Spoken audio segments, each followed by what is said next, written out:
ચાલો વિદ્યાર્થી મિત્રો, આપણે પ્રકરણ નંબર 11 કમ્પ્લીટ થઈ ગયું. હવે એના દાખલાઓ જોઈ લઈએ. ઉદાહરણથી સ્ટાર્ટ કરીએ. બરાબર, હું રકમ વાંચું છું. તમારા પાસે પણ તમારી ટેક્સ્ટ બુક ખુલ્લી જોઈએ, જેથી એમાં રકમ જોઈ શકો તમે, અને એ રકમ પ્રમાણે આપણે અહીંયા આગળ માહિતી લખીશું. માહિતી કરીને દાખલાનું એક્સપ્લેનેશન કરીશું. પણ શરત એ કે ગણતરી આખી હું અહીંયા કેલ્ક્યુલેટરથી ગણવાનો નથી, જવાબ લાવવાનો છે. તમારે એ ગણતરીને ટેલી કરવા માટે કેલ્ક્યુલેટરથી જાતે સોલ્વ કરવી પડશે, કારણ કે ટાઈમ વેસ્ટ થશે એક દાખલા પાછળ, એટલા માટે. બરાબર, ચલો સ્ટાર્ટ. પહેલો દાખલો છે, મારી પાસે ટેક્સ્ટ બુક છે. લેસર વડે 6 × 10⁻14 હર્ટ્ઝ આવૃત્તિનો એકરંગી પ્રકાશ ઉત્પન્ન થાય છે. એટલે આપણે પહેલા લખી નાખીએ ફ્રીક્વન્સી f બરાબર 6 × 10⁻14 હર્ટ્ઝ આવૃત્તિનો એક પ્રકાશ. ઉત્સર્જાયેલ પાવર 2 × 10⁻³ વોટ. ઉત્સર્જાયેલ પાવર 2 × 10⁻³ વોટ પાવર. આપણે કીધું જેને પ્રકાશીય પાવર કહેવાય, વિકિરણનો પાવર કહેવાય, એ ઉત્સર્જાયેલ પાવર આપેલો છે. તો પહેલું, પ્રકાશની કિરણાવળીમાં રહેલા ફોટોનની ઉર્જા કેટલી હશે? પ્રકાશની કિરણાવળીમાં રહેલા ફોટોનની ઉર્જા E બરાબર કેટલી હશે? નંબર 2, બીજું શું માંગ્યું છે? ઉર્જા સ્ત્રોત દ્વારા સરેરાશ રીતે 1 સેકન્ડ દીઠ કેટલા ફોટોન ઉત્સર્જાતા હશે? 1 સેકન્ડ દીઠ કેટલા ફોટોન ઉત્સર્જાતા હશે? એટલે n/t આપણે શોધવાનું છે. હવે દરેક ફોટોનની ઉર્જા આપણે શોધવી છે. આપણને h પ્લાન્કનો અચળાંક આપ્યો નથી, પણ બધા માટે યાદ રાખજો કે પ્લાન્કનો અચળાંક ફિક્સ જ છે. કેટલો? 6.63.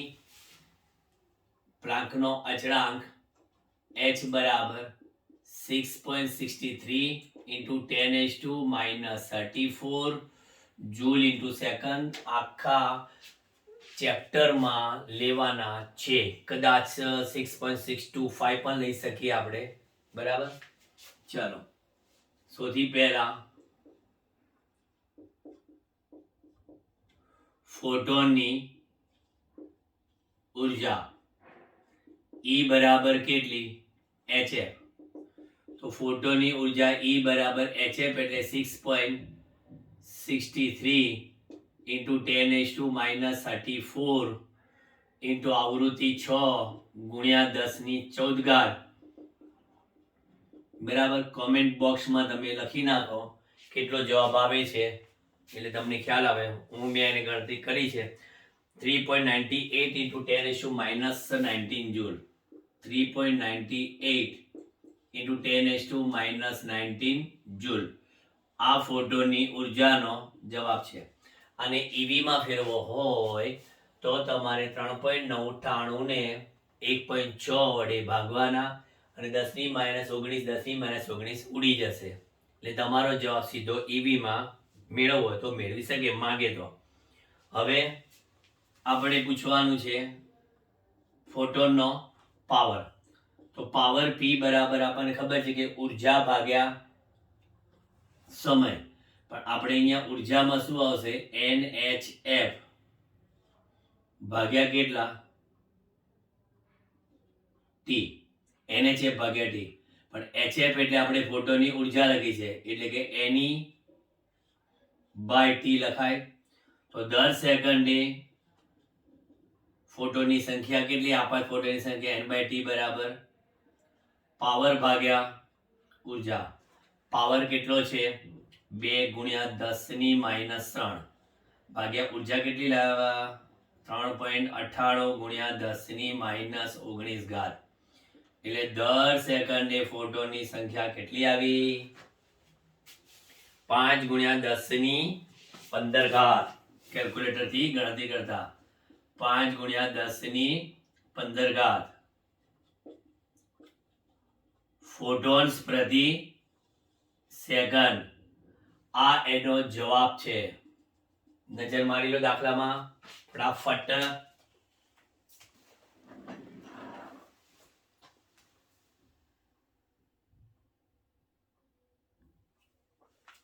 ઓકે, ક્લિયર છે બધું, નો પ્રોબ્લેમ.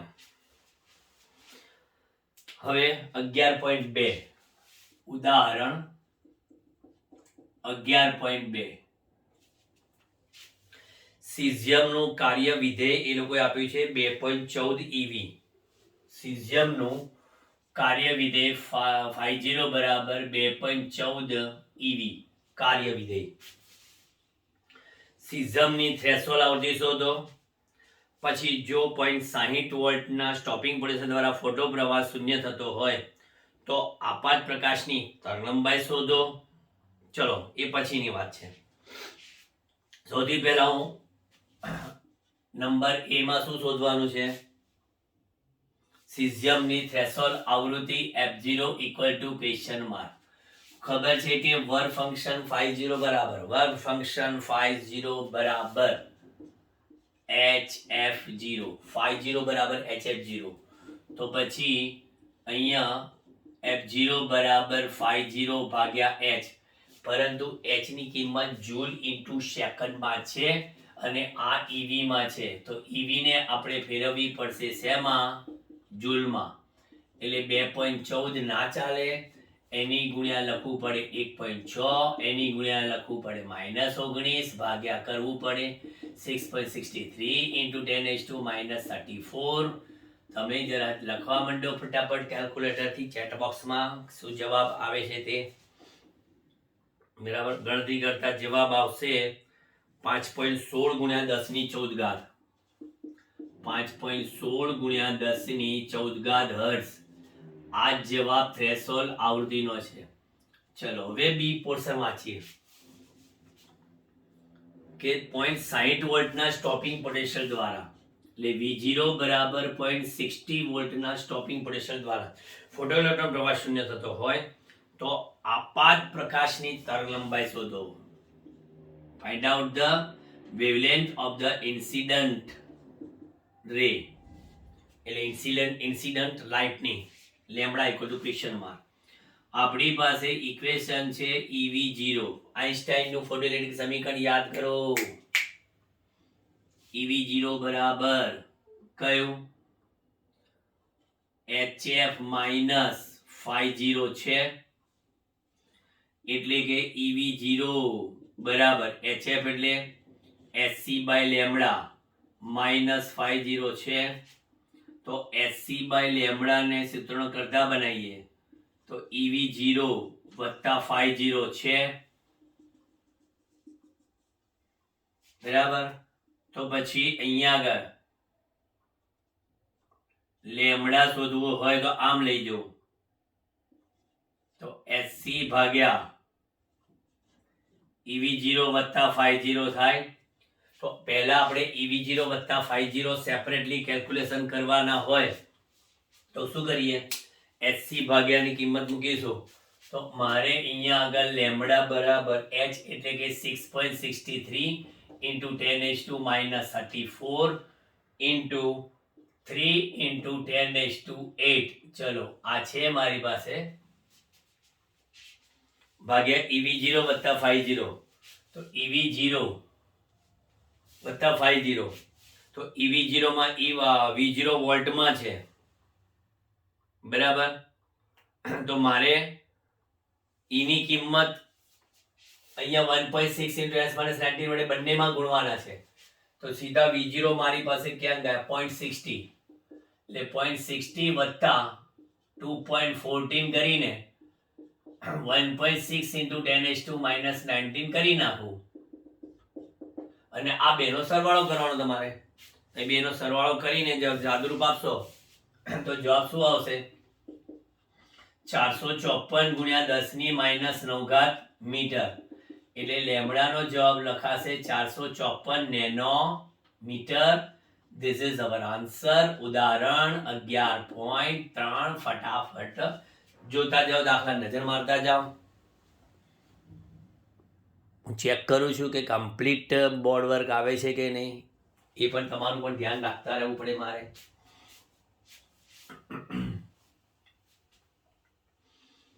હવે આવે છે થોડોક લાંબો દાખલો. 11.3 માં દ્રશ્ય પ્રકાશના વિસ્તારમાં જાંબલી રંગની તરંગલંબાઈ 390 નેનોમીટર છે. એટલે આપણે અહીંયા આગળ લખીએ લેમ્બડા 1 બરાબર 390 નેનોમીટર. આ લેમ્બડા 1 જાંબલી રંગની. પછી પીળા લીલા પ્રકાશ માટે લગભગ 550 નેનોમીટર. એ પીળો લીલો પ્રકાશ 550 નેનોમીટર.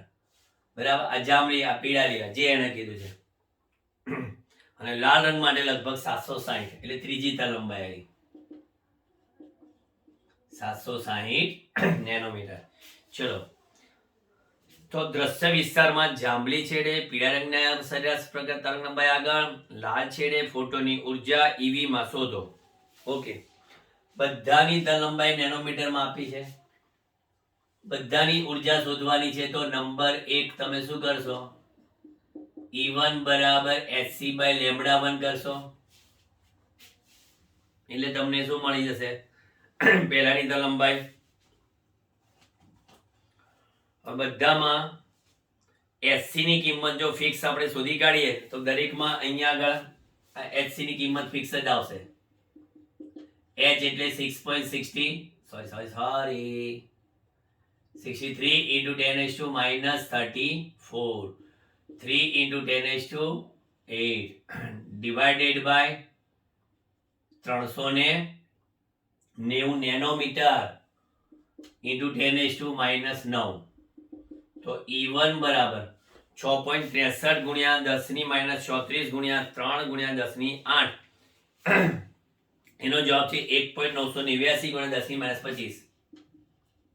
1.989 ગુણ્યા 10⁻25 બરાબર. બધામાં ઉપરની આ ગણતરી એઝ ઇટ ઇઝ રહેશે. તો પછી ઉર્જા E1 કેટલી થશે? તો પહેલા માટે ઉર્જા આવશે 5.10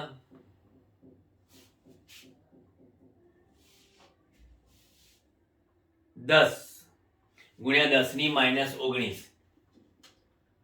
5.10 ગુણ્યા 10⁻⁻19 જૂલ.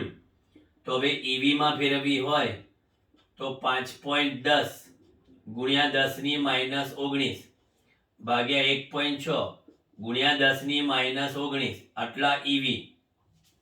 તો જુઓ તો જરા ઉર્જા ઈવી માં કેટલી આવે? ચેટ બોક્સમાં લખી નાખો 5.10 ભાગ્યા 1.6 એટલે કે 3.19 ઈવી. કયા રંગનો પ્રકાશ હતો? આ લેમ્બડા 1 વાળો જાંબલી રંગનો. બરાબર. એટલે હું લખીશ અહીંયા જાંબલી રંગ. બરાબર. આ મારું એક કામ પતી ગયું. હવે જેવું જાંબલી રંગનું કર્યું એવું જ આપણે બીજા કયા રંગનું કરીશું?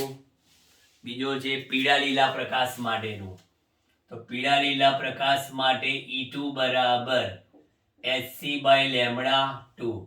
તો E2 બરાબર hc.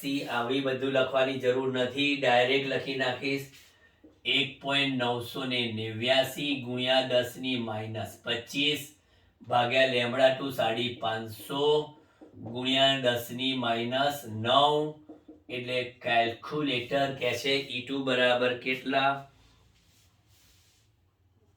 3.62 ગુણ્યા 10⁻⁻19. 3.62 ગુણ્યા 10⁻⁻19 જૂલ. તો માટે E2 બરાબર 3.62 ભાગ્યા 1.6 જ કરીએ તો સીધા ઈવી માં આવી જાય. એટલે 10⁻⁻19 10⁻⁻19 કેન્સર. એટલે E2 બરાબર જવાબ આવશે 3.62 ભાગ્યા 1.6 એટલે 2.26 ઈવી. 2.26 ઈવી કયા રંગનો પ્રકાશ છે? પીળા લીલા પ્રકાશ માટે. પીળા લીલા, પીળો લીલો પ્રકાશ. ચલો એને હું બકસમાં મૂકી દઉં. હવે ત્રીજા નંબરમાં 760 નેનોમીટર વાળું એટલે E3 બરાબર hc બાય લેમ્બડા 3. તો E3 બરાબર ફરી પાછું 1.989 ગુણ્યા 10⁻25 ભાગ્યા 760 છે. તો 760 નેનોમીટર એટલે 10⁻9 એટલે E3 ની કેલ્ક્યુલેટર થી જવાબ કટ્ટા બરાબર.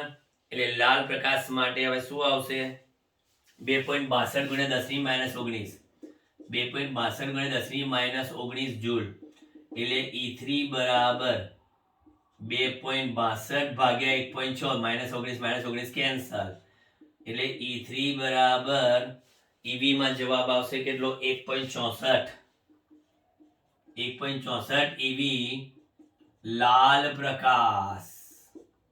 ચલો બધા રંગના પ્રકાશ માટેનું કામ પતી ગયું બરાબર.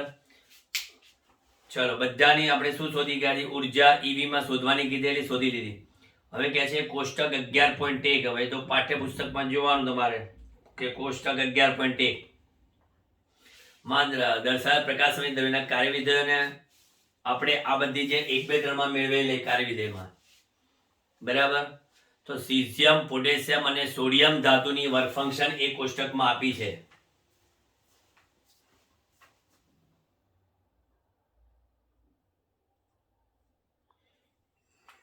સીઝિયમ પોટેશિયમની બરાબર. હવે અહીંયા આગળ લખું છું સીઝિયમની આટલામાં આવી જશે કદાચ 50 સીઝિયમ પોટેશિયમ અને સોડિયમ દેખાય છે ચેક કરી લેજો. સીઝિયમનું વર્ક ફંક્શન જે છે એ 2.14 EV છે 2.14 EV. પછી પોટેશિયમનું છે 2.30 EV 2.30 EV. ચલો એનું વર્ક ફંક્શન અને 2.75 EV તો 2.75 EV બરાબર. આ કોષ્ટકમાં 3 આપેલા છે સીઝિયમ પોટેશિયમ અને સોડિયમ બરાબર.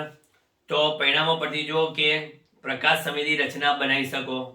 આ પરિણામો પરથી કયા રંગના પ્રકાશ માટે પ્રકાશ સમયની રચના તમે બનાવી શકો E1 E2 ને E3.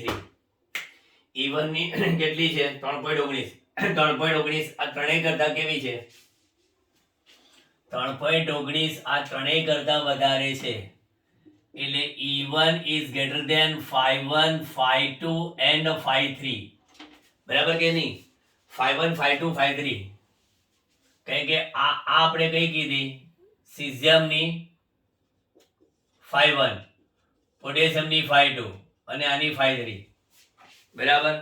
E1 ની કિંમત 5.1 5.2 5.3 ત્રણેય કરતા વધારે છે એટલે આ લેમ્ડા1 તરંગલંબાઈનો પ્રકાશ પોટેશ સમયની રચના નિપજાઈ શકે. પછી બીજામાં શું છે E2 માટે 2.26 વાળો જે છે એ આના માટે કામનો નાના માટે નહીં એટલે 2.26 માટે એવું કહે છે કે E2 is only greater than કેટલા 5.1 એટલે સીઝિયમ સાથે ફોટો સમયની રચના નિપજાઈ શકે લેમ્ડા2 નો પ્રકાશ લેમ્ડા તરંગલંબાઈનો. અને પછી 2.75 વાળો છે તો આ 3.19 વાળો જે છે એ કરી શકે. બાકી 1.64 જે છે એની આ બધાના વર્ક ફંક્શન કરતા ઓછી છે બરાબર. એટલે E3 વાળો કામનો નહીં. E2 વાળો આપણે કહી દીધો તો E3 વાળો જે છે માત્ર કોના કરતા વધારે છે તો E3 is greater than એ કે નહીં બરાબર. એટલે E3 વાળો પ્રકાશ નકામો જ પડશે કારણ કે E3 માં ચોખ્ખી વસ્તુ લખી છે કે E3 is less than 5.1 5.2 અને 5.3 એટલે આ કામનો જ નહીં ફોટો સમયની રચના નિપજાવી જ ના શકે. જલ્દી ફટાફટ આનો સ્ક્રીનશોટ પાડી લો એટલે આગળ વધીએ આપણે.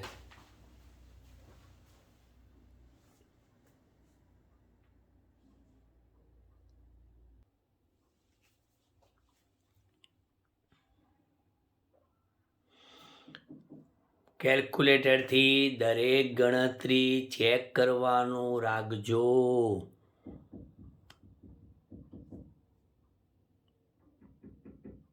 કારણ કે અત્યારે જો હું કેલ્ક્યુલેટર ગણતરી કરવા જાઉં તો ટાઈમ બહુ જાય આટલા ફટાફટ દાખલા પત્યા ના હોય.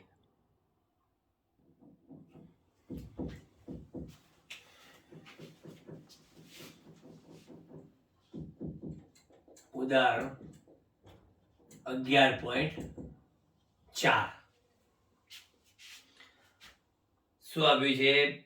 5.4 ગુણ્યા 10⁶ મીટર પ્રતિ સેકન્ડની ઝડપથી ગતિ કરતા ઇલેક્ટ્રોન અને 30 મીટર પ્રતિ સેકન્ડની ઝડપથી ગતિ કરતા એવા 150 ગ્રામના બોલ સાથે સંકળાયેલ ધ બ્રોગલી તરલંબાઈ.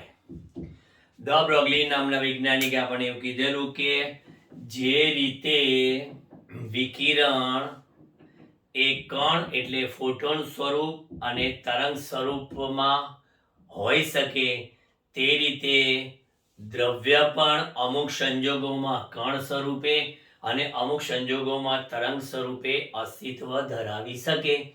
કારણ કે દ્રવ્ય જ્યાં સુધી સ્થિર છે ત્યાં સુધી બિહેવ એઝ અ પાર્ટિકલ, પણ જ્યારે કોઈ દ્રવ્ય કણ ગતિમાન અવસ્થામાં આવે ત્યારે એ તરંગ સ્વરૂપ ધરાવે છે. અને યાદ રાખો કે કોઈ પણ દ્રવ્યના કણ સાથે સંકલિત એવી તરંગલંબાઈ એ ધ બ્રોગલી તરંગલંબાઈ કહેવામાં આવે છે. એટલે દ્રવ્ય કણને રજૂ કરતા એવા તરંગની તરંગલંબાઈ, ઇટ્સ કોલ્ડ ધ બ્રોગલી તરંગલંબાઈ. તો એ ધ બ્રોગલી તરંગલંબાઈ શોધવી છે આપણે. એમાં પહેલા આપણને કીધેલું છે શું? which value will be given? આપે છે આપણને 5.4 ગુણ્યા 10⁶ મીટર પ્રતિ સેકન્ડથી ગતિ કરતો ઇલેક્ટ્રોન.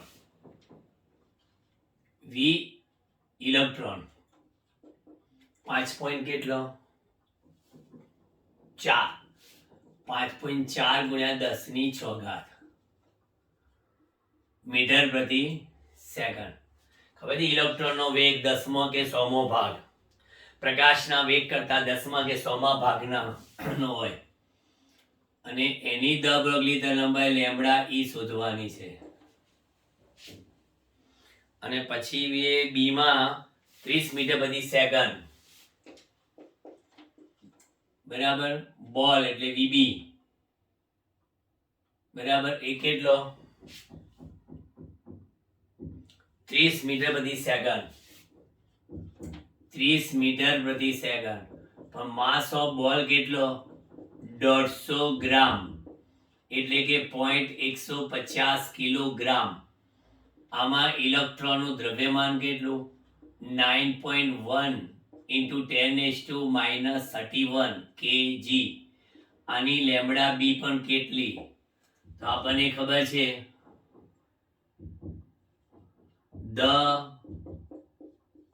બ્રોગલી તરંગ લંબાઈ લેમ્બડા બરાબર h/p એટલે કે mv બરાબર. તો પહેલી લેમ્બડા ઈ બરાબર h/me/ve. લેમ્બડા ઈ બરાબર 6.63 10⁻34 divided by 9.1 into 10⁻31 into ve 5.4 ગુણ્યા 10⁶. સાદુરૂપ આપે લેમ્બડા ઈ ઇલેક્ટ્રોનની ધ બ્રોગલી તરંગલંબાઈ કેટલી આવે છે? 135.135 ગુણ્યા 10⁻⁹ મીટર. એટલે લેમ્બડા બરાબર કેટલી મળે છે? 0.135 નેનો મીટર. આ આવી ગઈ ઇલેક્ટ્રોનની ધ બ્રોગલી તરંગલંબાઈ. ચલો પછી હવે વાત આવે છે બોલ માટે. બરાબર, બધી ગણતરી કેલ્ક્યુલેટરથી ચેક કરજો. થોડીક એકાદ બે કિંમત આગા પાછી, કારણ કે ઘણી જગ્યાએ શું છે આ ઇલેક્ટ્રોનનું દ્રવ્યમાન 9.11 લઈ લઈએ. 9.11 અહીંયા તો પાછું ચેન્જ થાય, થોડો ઘણો ફેરફાર આવે. બી બરાબર બોલ માટે શોધવી છે તો લેમ્બડા બી બરાબર h/mb/vb. લેમ્બડા બી બરાબર 6.63 × 10⁻34 divided by mb mass of ball 0.150 ગુણ્યા કેટલા? vb 30 આની લેમડા બી કંઈક અલગ જ આવશે. કેટલી આવે છે? 1.47 ગુણ્યા 10 ની -34 મીટર આવે છે. બરાબર, આનો આટલો જવાબ આવ્યો. જોઈ લો, એટલે એનો અર્થ એ થયો કે ઇલેક્ટ્રોનની સ્પીડ જેમ વધારે તેમ તરંગ સ્વરૂપ તરીકે વધુ વર્તી શકે. બરાબર, દડો એટલી સ્પીડે ના જઈ શકે, એટલે એને વેવ નેચર જલ્દી ના આવે. લગભગ તમારા કોઈ બી કણ પ્રકાશના વેગની લગભગ નજીકના ઝડપે ગતિ કરે ને તો એ તરંગ સ્વરૂપે અસ્તિત્વ ધરાઈ શકે. એટલે આની તરંગ લંબાઈ જો ખાસી ઓછી આવી. બરાબર, ચલો.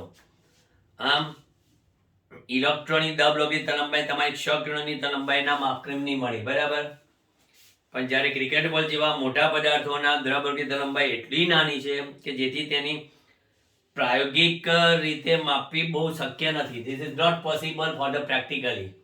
એટલે એ શક્ય નથી. એટલે આમ મોટા પદાર્થોની દ બ્લોકની તરંગલંબાઈ વ્યાખ્યાયિત કરવી એ અર્થપૂર્ણ નથી. ચલો, પછી આપણે શું કીધેલું છે? એક ઇલેક્ટ્રોન, એક આલ્ફા કણ અને એક પ્રોટોનની ગતિ ઉર્જા સમાન છે. તો આમાંથી કયા કણની દ બ્લોકની તરંગલંબાઈ સૌથી ટૂંકી હશે? હવે એક વસ્તુ આમાં સમજી લેજો. ઉદાહરણ 11.5 આલ્ફા અને પ્રોટોન. આલ્ફા કણ અહીંયા આગળ શું આપું છું? કણ કહું છું. બરાબર, હવે આગળ એમનું દળ. અહીંયા આલ્ફા કણ. બરાબર, તો આલ્ફા કણનું દળ પ્રોટોનના દળ કરતા કેવું હોય? બમણું હોય. પછી અહીંયા આગળ કયો કણ છે? પ્રોટોન કણ. એનું દળ કેટલું છે? એમપી છે. 2He4 સોરી, એટલે પ્રોટોનના દળ કરતા આલ્ફા કણનું દળ 4 ગણું થાય. સોરી, પ્રોટોનના દળ કરતા આલ્ફા કણનું દળ 4 ગણું, એટલે 4 એમપી છે ને એમપી છે. બરાબર, અને આ બંને કણની ગતિ ઉર્જા, આની પણ ગતિ ઉર્જા k છે, આની પણ ગતિ ઉર્જા કેટલી છે? k છે. એને કીધું કે બંનેની ગતિ ઉર્જા સમાન છે. તો દ બ્લોકની તરંગલંબાઈ સૌથી ટૂંકી કોની હશે? તો આપણે અહીંયા આગળ લખીએ કે દ બ્રોગલી તરંગલંબાઈ, દ બ્રોગલી તરંગ લંબાઈ લેમ્બડા બરાબર h/p છે. બરાબર, હવે હું ગતિ ઉર્જા લખું. ગતિ ઉર્જા કેપિટલ K બરાબર p²/2m થાય. તો પછી p² બરાબર 2mk લખાય. તો પછી p બરાબર શું લખાય? તો કે p બરાબર √2mk લખાય. તો દ બ્રોગલી તરંગલંબાઈ લેમ્બડા બરાબર h/2mk. એટલે દ બ્રોગલી તરંગલંબાઈ ચલે છે શું આવે? 1/√m. કારણ કે ગતિ ઉર્જા બંનેની સરખી. બરાબર, ખાલી દળનો જ ફેર. તો પછી અહીંયા આગળ હું એમ લખું કે lambda alpha upon lambda proton બરાબર √ શું લખાય? m proton upon m alpha કણ લખાય. તો lambda alpha upon lambda proton √ m proton અને આલ્ફા બરાબર 4m પ્રોટોન. પ્રોટોન પ્રોટોન કે ગયા 1/4 નું 1/2. તો પછી એનો કે લેમ્બડા પ્રોટોન એ કેટલી? 2 લેમ્બડા આલ્ફા થાય. તો કોની તરંગલંબાઈ ટૂંકી કીધી? બરાબર, તો આના પરથી કહી શકાય કે લેમ્બડા પી વધારે છે તો lambda alpha is less than lambda P મળે. બરાબર, હવે પાછું બીજું એક વસ્તુ છે કે એ લોકોએ ઇલેક્ટ્રોન ઉપર કે એક ઇલેક્ટ્રોન, એક આલ્ફા કણ ને પ્રોટોનની ગતિ ઉર્જા. બરાબર, તો હવે ઇલેક્ટ્રોનનું દળ આપણે કહીએ ને તો ઇલેક્ટ્રોનનું દળ કેટલું છે? બરાબર, પ્રોટોનનું દળ ઇલેક્ટ્રોનના દળ કરતા 1800 ને એક વધારાનું લખાણ રહી ગયું હતું. અહીંયા ઇલેક્ટ્રોન કણ. બરાબર, ઇલેક્ટ્રોનનું કણ કેટલું થશે? તો કે પ્રોટોનનું દળ ઇલેક્ટ્રોન દળ કરતા 1836 ગણું વધારે છે. તો અહીંયા આગળ MP ભાગ્યા 1836 થાય. MP ભાગ્યા 1836. ચલો એટલે આ તો થઈ ગયું. પછી આપણે અહીંયા આગળ કહીએ lambda proton upon lambda electron બરાબર અંડર ટોપ શું લખું? m electron upon m proton. તો lambda proton upon lambda electron બરાબર અંડર ટોપ ઇલેક્ટ્રોન દળ કેટલું કીધું મેં? પ્રોટોન કરતા 1836 માં ભાગનું એટલે MP ભાગ્યા 1836 MP ઉડી ગયા બરાબર. તો પછી 1/1836 થાય. પણ આપણે કહીએ કે માટે lambda electron upon lambda proton બરાબર lambda electron upon lambda proton બરાબર અંડર ટોપ 1836. હવે અંડર ટોપ 1836 હવે આના માટે થોડીક તસદી લઉં તમારા માટે. 1836 નું વર્ગમૂળ 42.84 42.84. તો ઇલેક્ટ્રોનની દ્રવ્યલી તરંગલંબાઈ કેવી? 42.84 ગણી કોના કરતા? પ્રોટોન કરતા બરાબર. પ્રોટોનની આલ્ફા કરતા વધારે બરાબર. એટલે એનો અર્થ એ થયો કે જેમ કણમાં જોઈએ આલ્ફા ગણી દ્રવ્યલી તરંગલંબાઈ સૌથી ટૂંકી થઈ બરાબર. ઇલેક્ટ્રોનની પ્રોટોન કરતા વધારે, પ્રોટોનની આલ્ફા કરતા વધારે. જો આખું સરવાળે શું મળ્યું? જો માસ ઓફ આલ્ફા કણ is greater than mass of શું આવ્યું? Proton is greater than mass of શું આવ્યું? ઇલેક્ટ્રોન બરાબર. આખી આ કમ્પેરિઝન થઈ ગઈ. ભૂલચૂક લઈ લેજો, જોઈ લેજો જરા છતાં પણ ગણતરીમાં. તો દળની દ્રષ્ટિએ આ છે તો પછી માટે લેમ્બડા ઓફ E વ્યસ્ત પ્રમાણમાં છે. તો lambda of E is greater than શું આવે? Lambda of proton is greater than શું આવે? Lambda of alpha. જોઈ લો લેમ્બડા પ્રોટોનની લેમ્બડા આલ્ફા કરતા બમણી છે બરાબર. અને ઇલેક્ટ્રોનની પ્રોટોન કરતા 42.84 ગણી વધારે છે. તો એનો અર્થ એ થયો કે lambda electron is very much greater than lambda alpha. તો માટે આલ્ફા કણની દ બ્રોગલી તરંગ લંબાઈ સૌથી ટૂંકી હોય. આ એનો જવાબ આવી ગયો. લો આ કોમ્પિટિટિવમાં ગુજકેટમાં આ ટાઈપનો પૂછાઈ ગયો. આપણે ઇલેક્ટ્રોન રહી ગયું હતું સાવ તો એકદમ અચાનક રકમમાં ધ્યાન ગયું તો એડ થઈ ગયું, નહીંતર એ આખું રહી જાય. તમારે ગણતરીમાં જોતા રહેજો બરાબર. અહીંથી આખી આ ગણતરી ચેન્જ થઈ ઇલેક્ટ્રોન માટેની. વ્યાપક સૂત્ર છે એટલે અહીંથી આ અહીં સુધી વ્યાપક છે.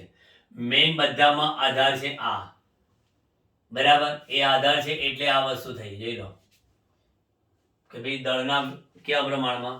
એટલે MCQ માં જવાબ આપવો હોય તો આટલી બધી માથાકૂટ કરવાની જરૂર નથી. એક કણ ઇલેક્ટ્રોનની ઝડપ કરતા 3 ગણી ઝડપે ગતિ કરે છે બરાબર. આવે છે બધું, એવરીથિંગ ઇઝ ઓકે. એક કણ ઇલેક્ટ્રોનની ઝડપ કરતા 3 ગણી ઝડપે ગતિ કરે છે. કણ અને ઇલેક્ટ્રોનની દ્રવ્યલી તરંગલંબાઈનો ગુણોત્તર 1.813 છે. તો કણનું દ્રવ્યમાન શોધો અને તે કયો કણ હશે તે કહો. ઓકે, કયો કણ હશે એ આપણે શોધવાનું છે. આપણને ઇલેક્ટ્રોનની ઝડપ કરતા 3 ગણી ઝડપે ગતિ કરે છે બરાબર. એટલે અહીંયા આગળ આપણી પાસે ઉદાહરણનો દાખલા નંબર 11.6 એવું કહે છે કે કણની ઝડપ ઇલેક્ટ્રોનની ઝડપ કરતા 3 ગણી છે. એટલે velocity equal to 3 times more than the velocity of the electron બરાબર. અને કણ અને ઇલેક્ટ્રોન દ્રવ્યની લંબાઈનો ગુણોત્તર. એ કણ એટલે કે આ છે velocity of the particle.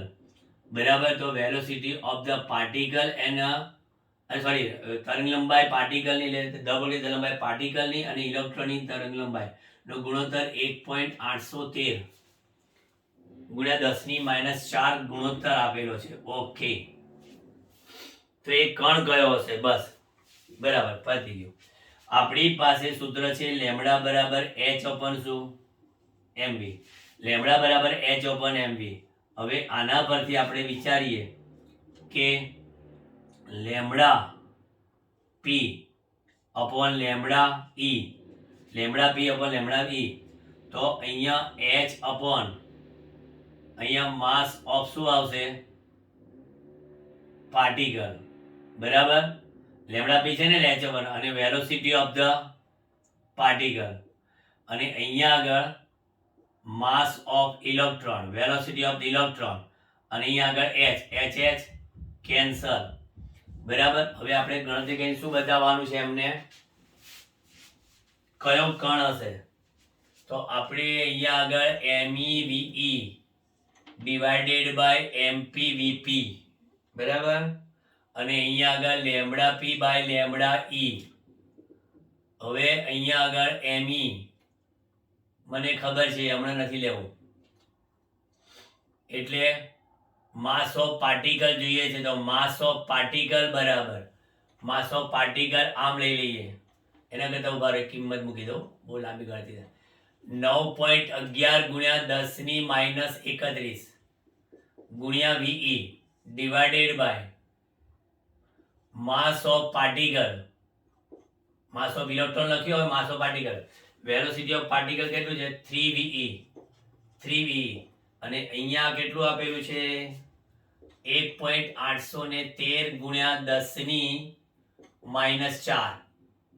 VE cancel. તો MP બરાબર સૂત્ર કરતા બનાવીએ તો 9.11 ગુણ્યા 10⁻31 બરાબર એના છેદમાં 3 ગુણ્યા 1.813 ગુણ્યા 10⁻⁴ થાય. બરાબર, 9.11 ગુણ્યા 10⁻31 અને નીચે 1.813. બરાબર, તો 1.675 10⁻27. માસ ઓફ p 1.675 ગુણ્યા 10⁻27 કિલોગ્રામ. હવે વિચાર કરો આ કણ કયો હશે? બોલો.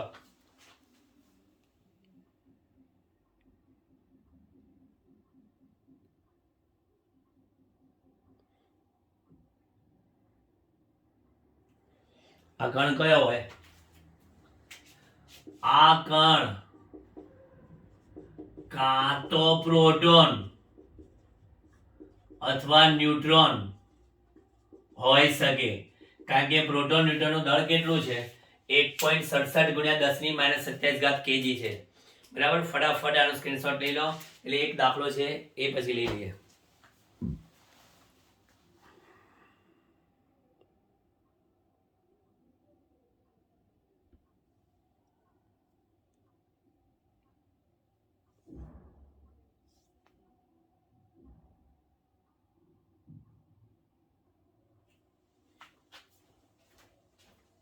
ચલો 11.7.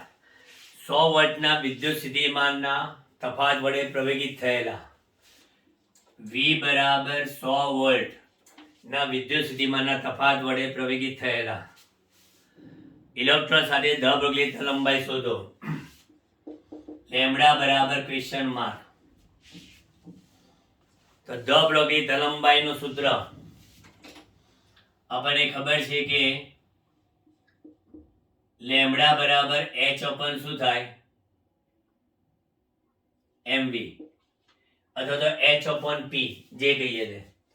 હવે અહીંયા આગળ આપણે કહીએ કે ઇલેક્ટ્રોનની ગતિ ઉર્જા કેપિટલ K બરાબર 1/2 mv² બરાબર ev લખાય. તો પછી mv² બરાબર 2 2 ev લખાય, પણ આ me એટલે ઇલેક્ટ્રોનનો દર, બરાબર, ઇલેક્ટ્રોનનો દર, કે આ ગતિ ઉર્જા કોની? ઇલેક્ટ્રોનની. 1/2 mv સ્ક્વેર. તો mev સ્ક્વેર બરાબર 2 ev. બંને બાજુ me વડે ગુણી નાખો તો me સ્ક્વેર v સ્ક્વેર બરાબર 2me ev લખાય. તો હવે આનેમાં અહીંયા આગળ mev લખી નાખું તો શું થાય? અંડર ટપ 2me ev લખાય. તો પછી લેમ્ડા બરાબર શું થાય? h upon under top. હા, હવે આમાં શું થયું ખબર છે કે આ ધ ભગલી તરંગલંબાઈ એ વિદ્યુત સ્થિતિમાનના વર્ગમૂળના કેવા પ્રમાણમાં આવ્યું? વ્યસ્ત પ્રમાણમાં. તો આપણે એક સરસ મજાની ગણતરી કરીને મૂકી દઈએ કે એક્ઝામમાં વોલ્ટેજની કિંમત જ આપે છે. તો વોલ્ટેજની કિંમત આપે તો ફટાફટી શોધવું હોય તો કઈ રીતે શોધી શકાય? તો જો અહીંયા આગળ 1/2 mev. તો ગણતરી કરીએ આપણે. ગણતરી શેની? h upon under root of 2me ની. અંડર v તો રાખવાના જ છે, 2me નહીં, ખાલી e ઇલેક્ટ્રોનનું છે. તો પછી ગણતરી કરીએ 6.63 into 10⁻34 divided by into 9.11 into 10⁻34 into 1.6 into 10⁻19. 6.63 ગુણ્યા 10⁻34 ભાગ્યા અહીંયા આગળ 3.2 ગુણ્યા 9.11 અને 34 અને આ 19 કેટલા થાય છે? 53 ગુણ્યા 10⁻53 છે. તો આપણે ગણતરી માટે ઈઝી કરવા માટે 6.63 ગુણ્યા 10⁻34 ભાગ્યા અંડર રૂટ પોઈન્ટ આગળ લઈ લઈએ એટલે 32 ગુણ્યા 9.11 કરવું. તો ગુણ્યા 10⁻ શું થઈ જાય? 54 થાય ને? 10⁻54. અરે અહીંયા -31, સોરી, -31 વાય લોચા, વાય કોલાવારી ડી 50. ઓકે, તો વાંધો જ નહીં આવે.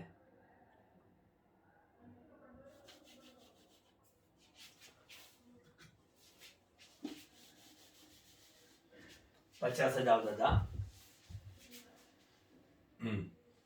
તો હવે ગણતરી કરીએ છીએ 3.2 ગુણ્યા 9.11 એટલે 5.399 એટલે 5.4. 6.63 ગુણ્યા 10⁻34 5.4 ગુણ્યા 10⁻25 બરાબર, એટલે 6.63 ભાગ્યા 5.4 એટલે 1.227 ગુણ્યા 10⁻34 માંથી 25 જાય 10⁻9 બરાબર. આટલી કિંમત આવશે. જો આ કિંમત આવી, ગણતરી કરી મેં, ડાયરેક્ટ આન્સર જો 1.227 into 10⁻9 બરાબર. એટલે તમે આને ડાયરેક્ટ લખ્યું હોય તો હવે લેમ્ડા બરાબર h upon under 2mev નહીં, બરાબર 1.227 divided by root v nanometre. કારણ કે આ શું થઈ ગઈ? નેનો થઈ ગઈ કિંમત, નેનો. આ નેનોમીટર ના કહેવાય, કારણ કે હજી વોલ્ટ વડે ભાગ્યા પછી નેનોમીટર થાય. આટલા નેનોમીટર થી. તો હવે આપણી પાસે ગણતરીમાં 1.227 ડિવાઇડેડ બાય વોલ્ટેજ ક્યાં ગયા? Divided by voltage 100 nanometre. તો જવાબ શું આવ્યો આપણો? 0.123.